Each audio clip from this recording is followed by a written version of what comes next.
YCP party ఒక drama company లాగా తయారైంది.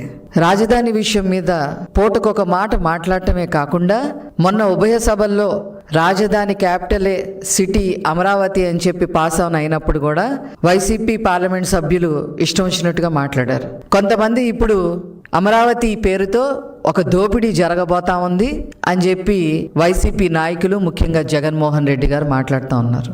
దోపిడీకి అభివృద్ధికి తేడా తెలియకుండా వైసీపీ నాయకులు ఉన్నారు అని చెప్పటంలో ఏమాత్రం కూడా అతిశయోక్తి లేదు.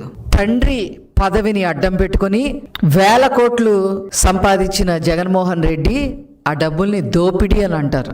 పోలవరం ప్రాజెక్టు పేరుతో మొబిలైజేషన్ అడ్వాన్సులు ముందే తీసేసుకొని ఆస్తులు పాస్తులు కొనుక్కున్నారు చూసారా మీ కుటుంబం, దాన్ని దోపిడీ అంటారు.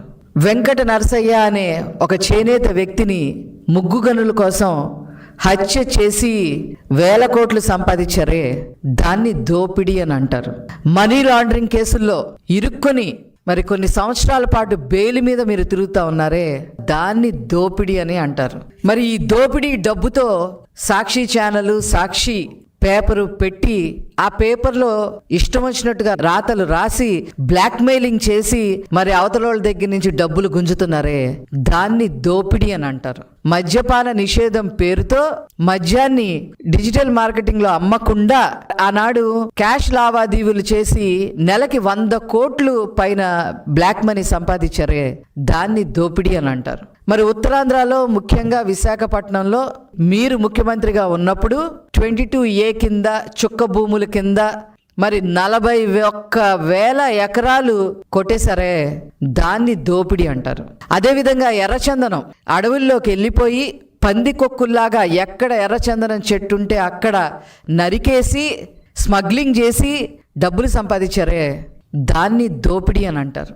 అలాగే ఇసుక మాఫియా, అదేవిధంగా పేద ప్రజలు పొట్ట కొట్టే విధంగా సెంటు పట్టా భూమి అనేది తీసుకొచ్చి మరి గవర్నమెంట్ సొమ్మునే మరి కొట్టేశారే, దాన్ని దోపిడీ అని అంటారు. ఇంకా చెప్పాలి అని అంటే అన్యమతస్తుల్ని టీటీడీ చైర్మన్లుగా చేసి సాక్షాత్తు తిరుమల వెంకటేశ్వర స్వామి యొక్క సొమ్ముని కొట్టేసి ఇప్పుడు అందులో నుంచి బయటికి రాలేక కింద మీద పడుతున్నారే, దాన్ని దోపిడీ అని అంటారు. అంతేగాని అమరావతిలో అభివృద్ధి జరుగుతుంది, యూనివర్సిటీలు వస్తున్నాయి, కేంద్రపాలిత సంస్థలు వస్తున్నాయి, ఒక స్పోర్ట్స్ సిటీ వస్తుంది, అదేవిధంగా క్వాంటమ్ వ్యాలీ వస్తుంది, ఐటీ గ్లోబల్ హబ్గా తయారు చేయడానికి ఐటీ పరిశ్రమలు వస్తున్నాయి.